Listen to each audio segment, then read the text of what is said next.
All right, move that.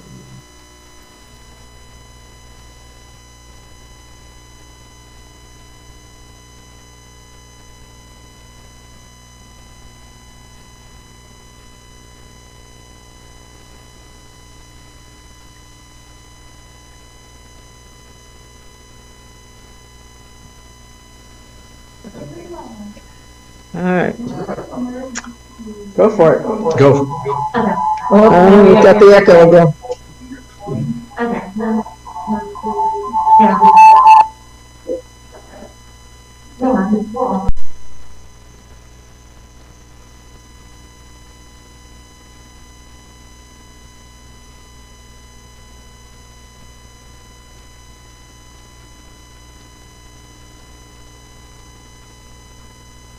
Good morning, and welcome to the University Unitarian Universalist Fellowship. Circumstances are a bit cool this morning, if 52 qualifies for cool. My name is Barry London, and greetings to everyone and to you on Zoom and YouTube. And a special welcome to any visitors that are on Zoom or YouTube. Please take a moment to silence anything that is a device or near you as we listen and we watch. And for our members here at the church, which are very few, please remember to keep your mask on. We will now move from greeting you to committee moments. And for committee moments, we are going to depend on Martha on Zoom to see if she has anyone who will report. And then if we have anybody, secondarily, if we have anybody here that wishes to step forward after we hear from people on Zoom. So, Martha, I turn to you to see if we have anyone from Zoom. Thank you. We have such fun chatting and waiting for the technical difficulties to get resolved that I didn't ask if anyone had any announcements. So can you hear me, Barry? Yes. I guess. Yes, cool. So does anyone have a committee moment that's online here? I see David McElroy waving his hand. Go ahead. Hi.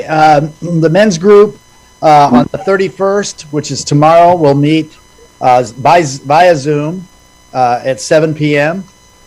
We'd like anybody who's a man who would like to join us. If you haven't joined us before, let me know. I'll put my email in the chat, and we'd like for you to come and join us for Zoom men's support group tomorrow night 7. Thank you. Thank you, David. Anyone else? Kelly?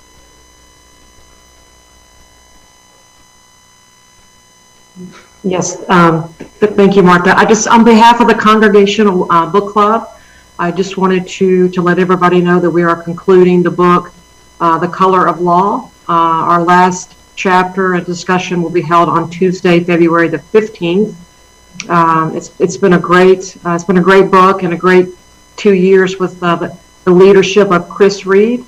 And so Chris will be with us, but she will not be leading the book club, the Congregational Book Club. So well, stay tuned for our next book and our next leader.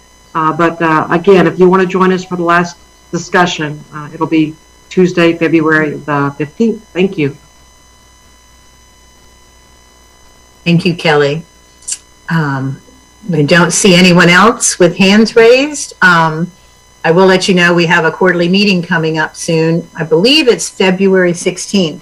It's the third Sunday in February, whatever that, it might be the 20th. I think it's the 20th. I keep thinking it's the 16th, but it's the 20th. So start putting that on your calendar so we can all be together and talk business and boring stuff.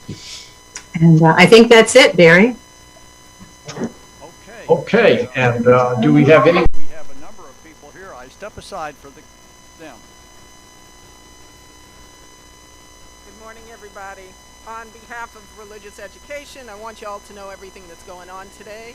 At noon, the OWL team will be presenting the slides and the parent meeting that got postponed several times. So if you have a teenager, a youth that you're planning to have take OWL this year, next month, this is the time to be here at noon today in the building, and we have child care and youth group meeting at the same time, so all children are accounted for.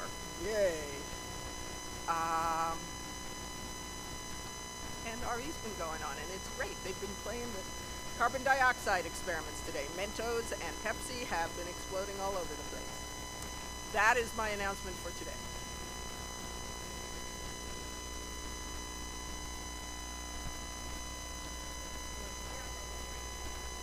Okay, I forgot. Parents and caregivers as sexuality educators will also be on this evening at 7 o'clock. If you haven't participated yet, you can participate starting tonight. And if you want to, and I can send you the link if you do not have it. Thank you. Hello all, Karen Cowden here for the BRIC fundraiser. I am excited to say we had one more from Ann Packham, so yay, we've reached 5. Congrats to us, we're very excited.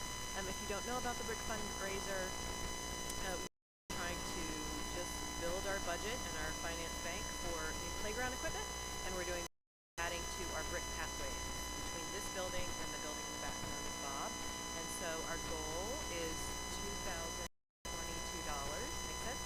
And so today is my goal is to get at least a few more bricks if you're going to order them, because January 31st the prices go up, and that means we don't get as much cash back. So we're not going to change the price. The bricks are $100. If you want logos, they're just $15.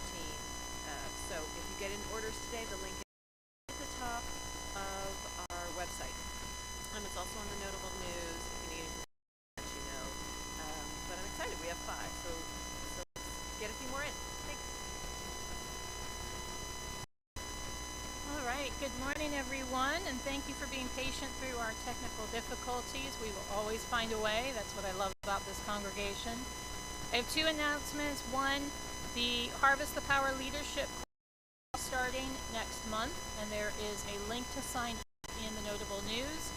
This is for anyone. If you're a leader, if you're thinking about being a leader, if you're not sure if you would be a leader, sign up, come, and if Saturdays don't work for you, that's when we'll be doing it, Saturday afternoons in the back building. Email me and let me know what day and time works for you, because I will be running a second session of this later, and so I want to make sure I can get everybody. If Saturdays work but you're thinking you might need to do Zoom instead, let me know. I'm still watching the numbers. We may switch to Zoom, and I'll keep you posted on that. Number 2, if you have not, and I know buildings closed, it's hard to do, but if you did not get a chance to fill out with your dream for this congregation, or you've thought of more, which I will gladly take, email me at ministeruniversity.org and let me know, and I'll write it on and put it on our lovely tree, because I am hoping to get that full of great dreams. And remember, these are dreams where you're worried about the resources. We are going to trust that the resources will arrive when they need to, but we need to know what we're looking to do. So I want to hear your dreams so that we know what we're doing the next year or so. So thank you.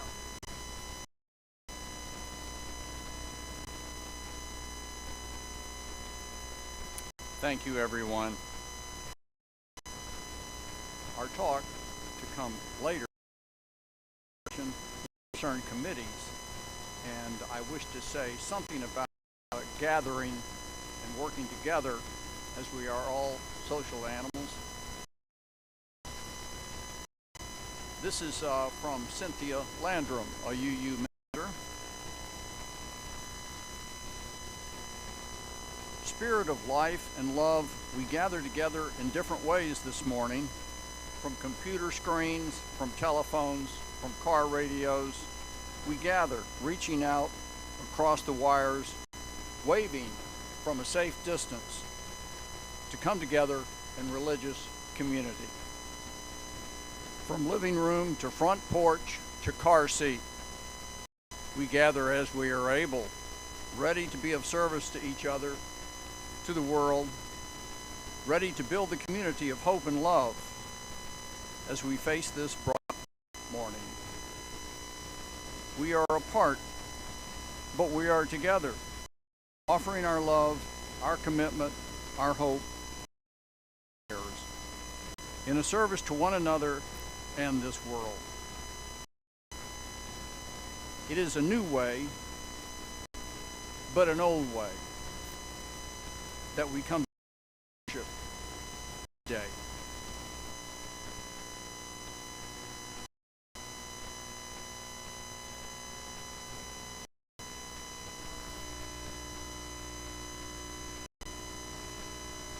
We now turn to opening music. And for opening music, we have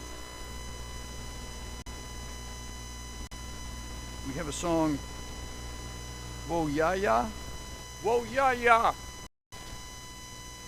produced for UUCP Moscow by Paul Thompson. The words and music by Laudi Amoa, Solomon Amafio, Robert Bailey, and many others.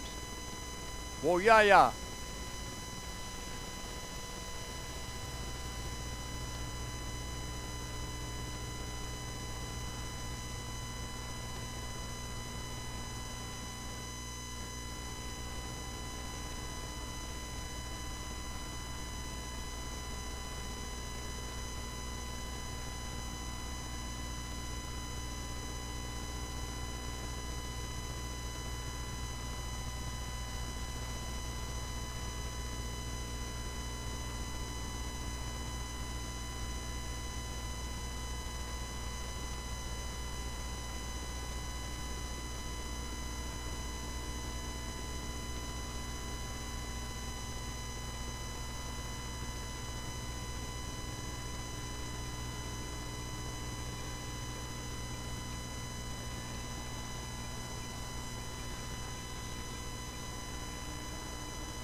For the lighting of a chalice, we very typically have our children join with us to assist us, but they are safe and warm in the RE building and separate from us during the pandemic, so we will light the chalice.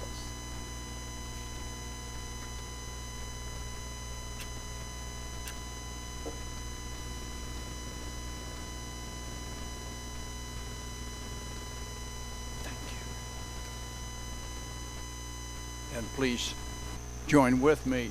In the light of truth and the warmth of love, we gather to seek and to sustain and to share.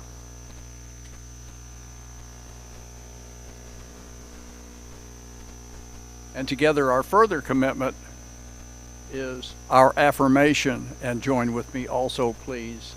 Love is the spirit of this church, and service is its gift. This is our great covenant, to dwell together in peace, to seek truth and love, and to help one another.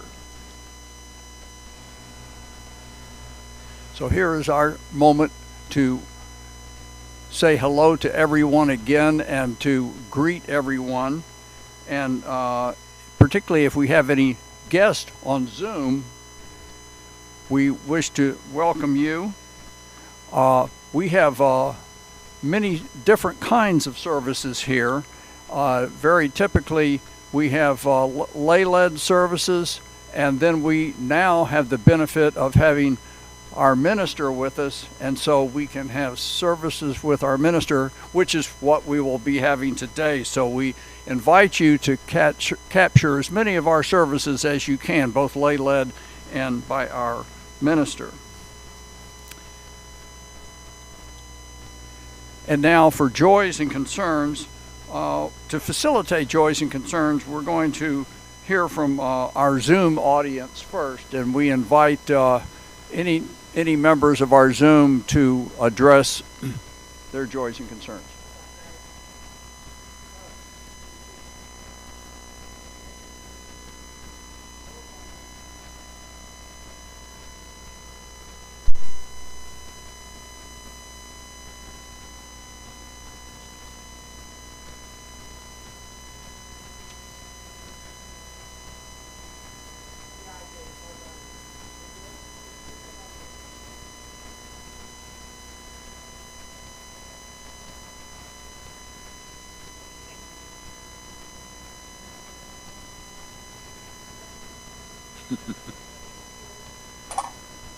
I see a message in the chat from the media, which is Patrick. I'm for Zoom joys and concerns, so perhaps they can hear us. And recording in progress. Somebody just came back. So, great. Shall we go ahead with sharing our joys and concerns from the Zoom group? Yes? Yes. So, if you would like to unmute yourself and share a joy and concern, please do so.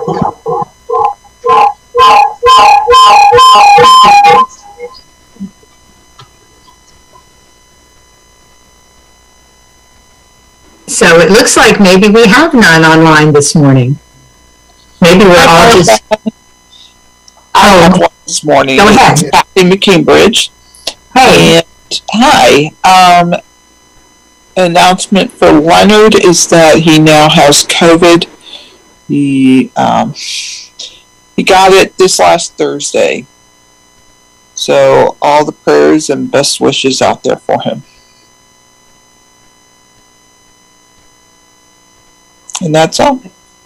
Thank you. And that is Leonard Pelletier, that has been in federal prison or in prison for way too long. So hopefully someone will have some compassion soon.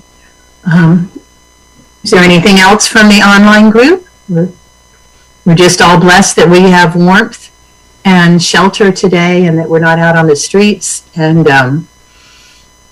you know, that's mine. Okay, back to you, Barry.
We need to bring a basket out here.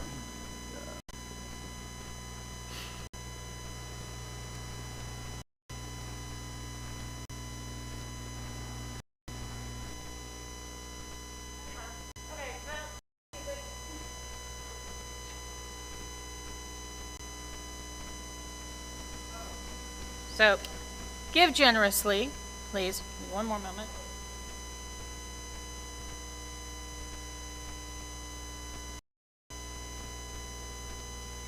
I have sadly learned as I am doing postgraduate school that I need my resources more than I thought I did. So, the Reverend Dr.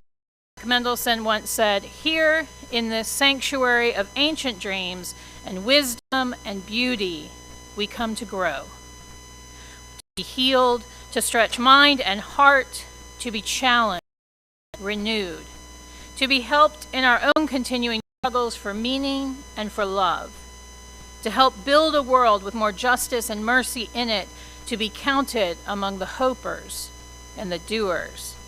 In the face of cynicism, darkness, brutality around us and within, we seek to align ourselves with a living community that would affirm, that would think and act rather than simply trust and succumb. Here we invite the spirit of our own humanity and the healing powers under, around, through, and beyond it, to give us the nerve and grace and sensitivity search out the truth that person or online as we continue to manage this pandemic. Not just for covenant circles, not just for educational offerings, not just for special events.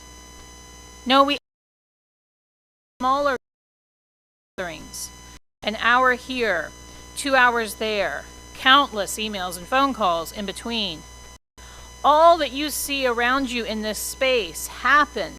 People in this congregation want to do the work of the congregation. We come together to plan. We come together to dream. We come together to work. Now, during this time of COVID, we've not been able to be together as much as we would probably like. We do this not because we don't want to see you, but because we want to survive this and see you again when it's safe.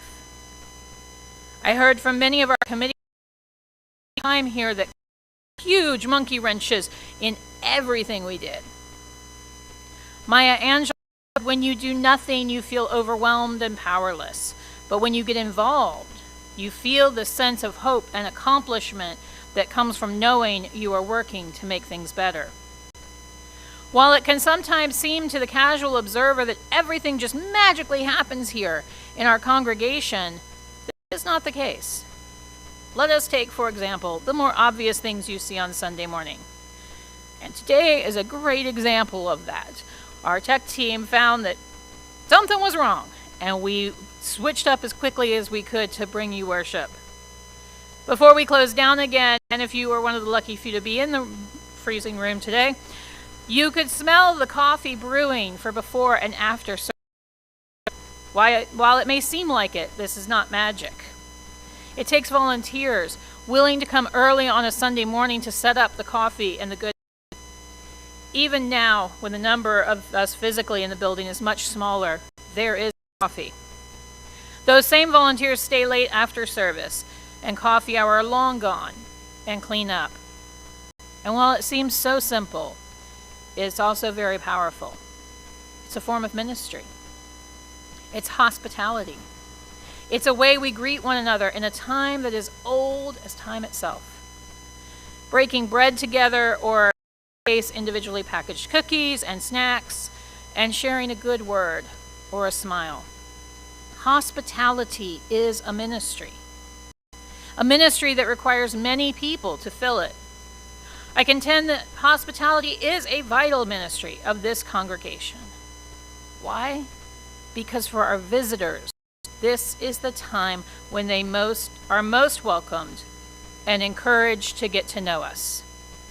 Without that hospitality, without that warm drink and a warm smile, we would not be able to welcome our visitors and create a warm place to welcome each other. Our parents this morning dropped their children off with our fabulous RE department.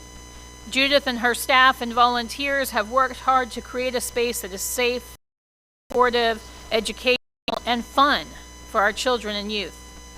I'm honored to have such a great partner in this work of the congregation.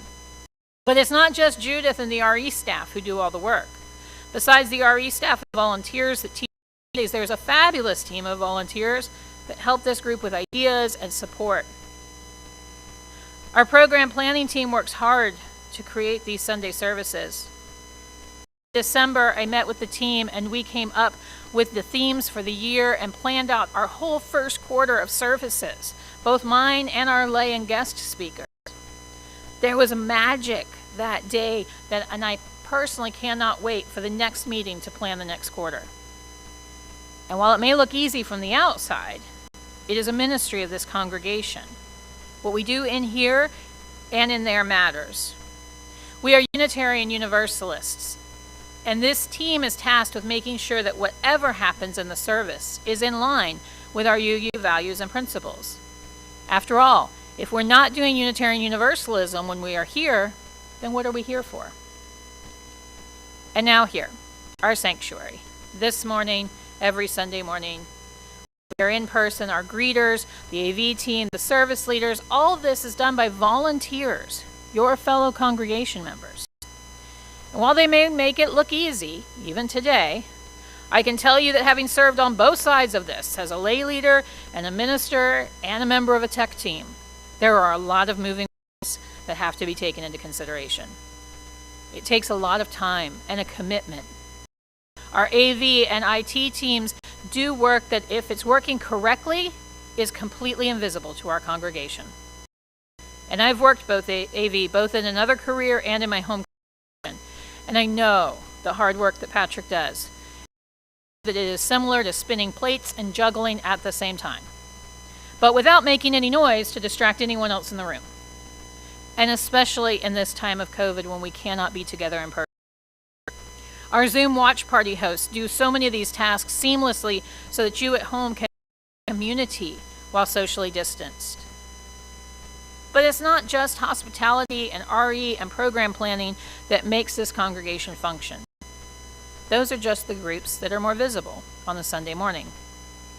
Our membership team is committed to making sure that every visitor is greeted on Sunday morning and that those who wish to pursue membership to UUUF are given all the information they need to make an informed decision.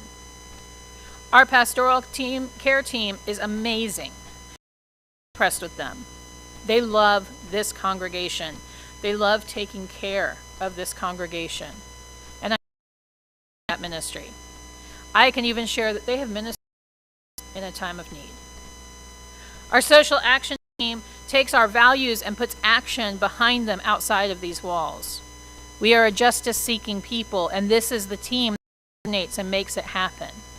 Their meetings are filled with such passion for their work, and I'm always amazed at the amount of work that they are doing and the various committee groups that they partner and support with. We have a fantastic facilities team that works to take care of both the inside and the outside of our space. We would definitely notice if they were not giving of their time and talent. I've been up here on a work day. These busy volunteers are ministering to the congregation by making sure that our space is ready and welcoming. Because you see, our visitors are first greeted not by the smiling face at the front door, but how our building and grounds look when they first turn in the driveway. And yet we still have more teams that do work that few ever see. Our finance, endowment, and investment teams work hard to make sure that we are best using the treasure that we receive from you to grow this congregation. That is often a thankless and hard job, and I hope that everyone will take a moment to think about what could happen if we didn't have talented and willing people to do this work for us. Our rental team works hard to find ways to utilize our building in creative ways when we are not here. Now that may seem weird, but think about it. We have a beautiful building and grounds thanks to our facilities team that is a way to support the budget and therefore the ministries of this congregation. And not only that, renters see our materials, our bulletin boards, the books in our library. Renting our building is an outreach to others. Marketing and public relations is another form of outreach. In this day and age, I can tell you with certainty that the younger generations that you want to see as part of this congregation have made their decision on whether or not to come before we even see them. They're looking at our website. They're looking at our Facebook page. They're watching our YouTube channel to see what a Sunday morning looks like here. And when they walk into our doors or join us on Zoom, they have already decided to become a part of us. I tell you from research that gone are the days of visit us 3 or more times to make a decision on how we might fit in your life. Because when they walk in those doors, they have already done that work. We too must do that work to make sure that our best is out there. That when they look us up, they can know that we are a welcoming congregation open to those who are seeking a liberal and pluralistic faith tradition. Our nominating committee works to find the capable leaders to serve on our board and live out our governance. It's a tough job. A job I hope I'll make easier for them by thinking of those positions not as a tag you're it kind of position, but as moving into a very specific kind of ministry. This is why I'm offering a leadership training class starting next month, so that if you are considering being willing to say yes to leadership in whatever form, you'll be equipped for that role. In the same vein, our personnel committee works to hire and oversee our staff, of which I am blessed to be a member. They do that work that's not fun, payroll, benefits, all of that. And yes, even that committee is a ministry to this congregation.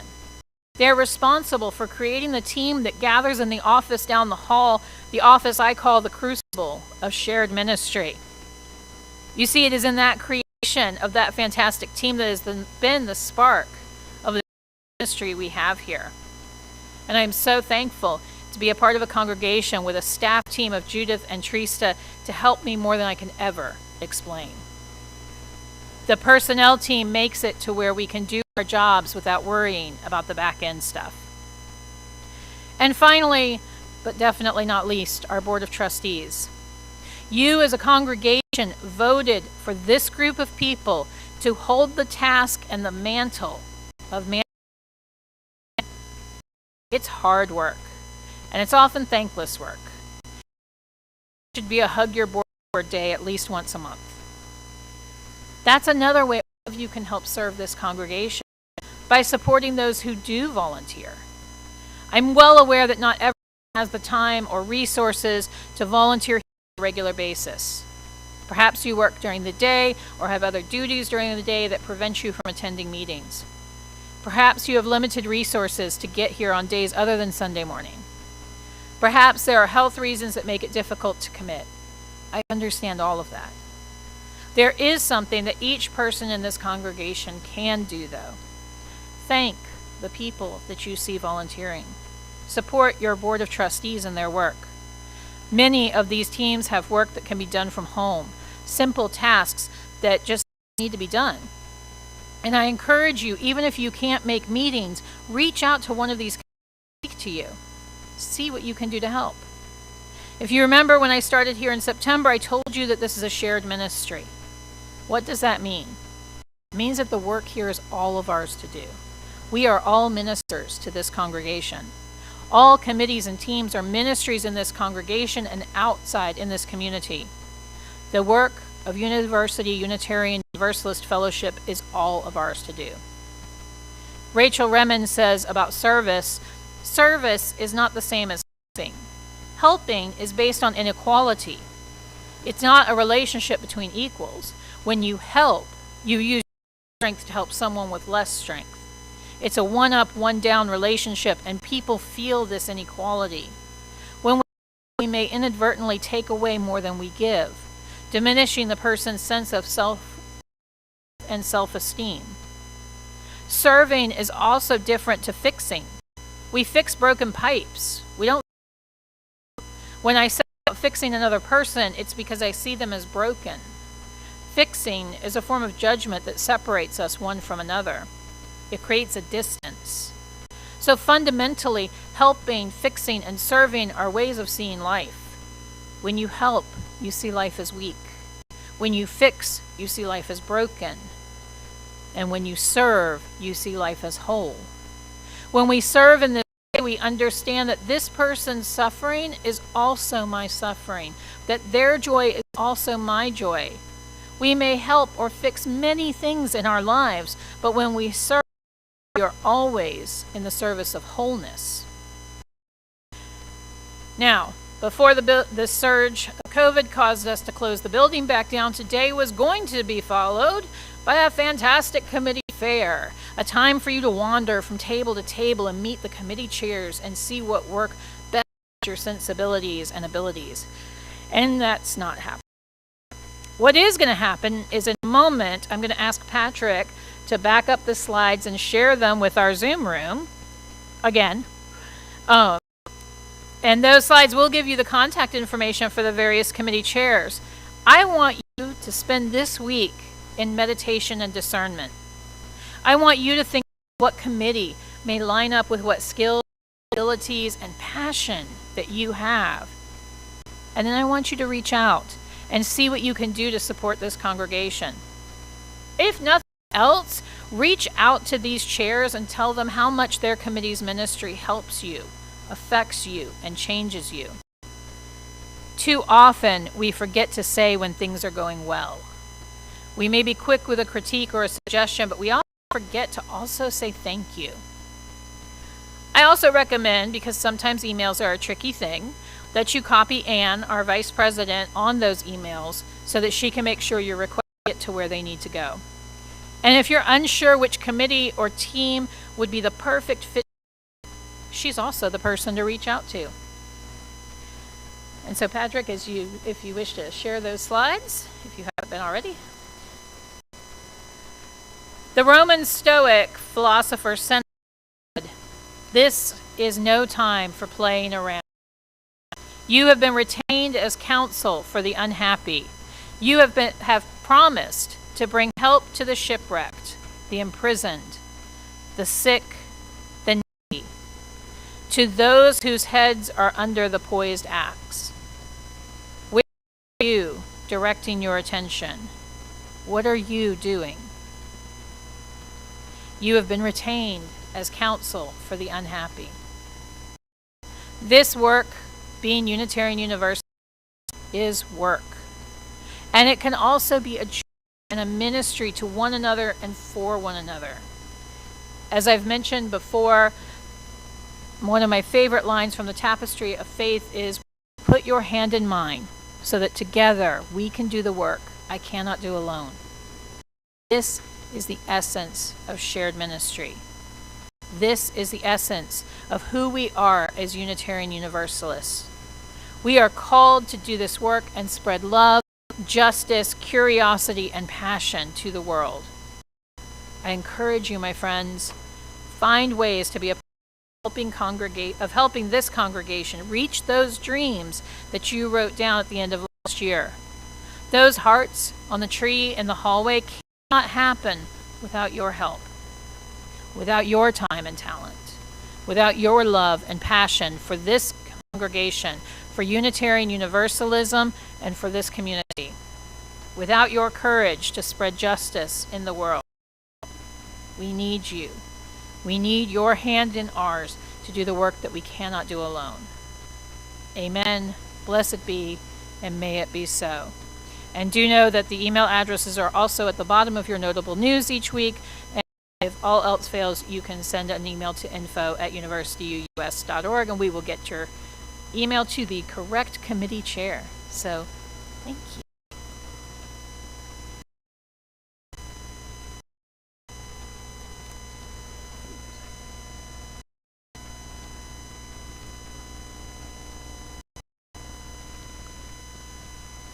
Thank you, Reverend Tracie. And I always think about the fact that as humans, we're at our best when we're in a group. working on something. Always the best way to proceed. So, we will extinguish the chalice.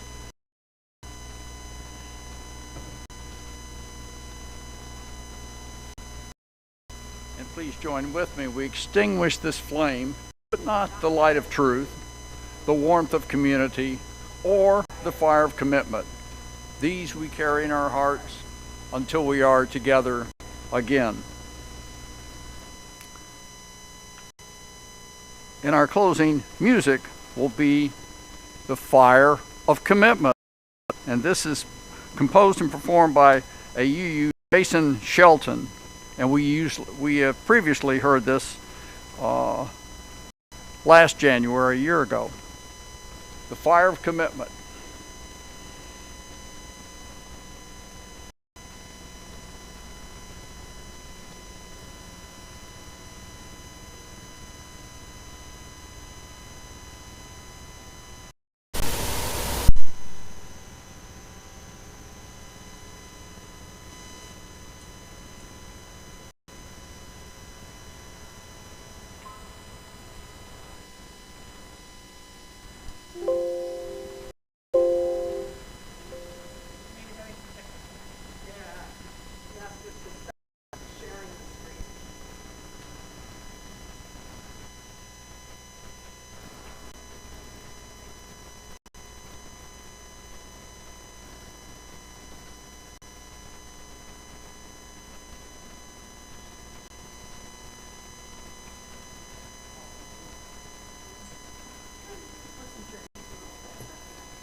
And so we will move past the fire of commitment to the closing words. And for the closing words, this is from a UU minister, Darcy Roque from New Orleans, Louisiana.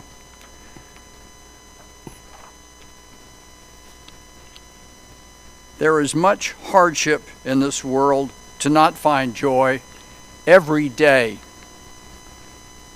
There's too much injustice in this world to not find the right balance every day. There is too much pain in this world to not heal every day. Each of us ministers to a weary world. Let us go forth now and do that which calls us to make this world more